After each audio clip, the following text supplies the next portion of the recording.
2026 ఐపీఎల్లో గుజరాత్ టైటాన్స్పై ముంబై ఇండియన్స్ 99 పరుగుల భారీ తేడాతో చరిత్రాత్మక విజయాన్ని అందుకుంది.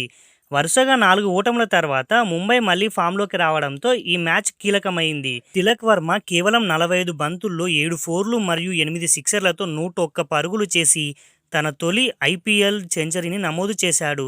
దీనివల్ల ముంబై ఇండియన్స్ 199 పరుగుల భారీ స్కోరు సాధించింది. డ్రింక్స్ విరామ సమయంలో కెప్టెన్ హార్దిక్ పాండ్యా తిలక్ వర్మతో బంతిని చూసి బాదు అని మాత్రమే చెప్పాడు. ఆ మాటతో తిలక్ ఒక్కసారిగా గేర్ మార్చి విధ్వంసకర ఆటను ప్రదర్శించాడు. తిలక్ వర్మ ఒకవైపు నైపుణ్యం కలిగిన ఆటగాడని, అతని గురించి ఆందోళన చెందాల్సిన అవసరం లేదని హార్దిక్ పేర్కొన్నాడు.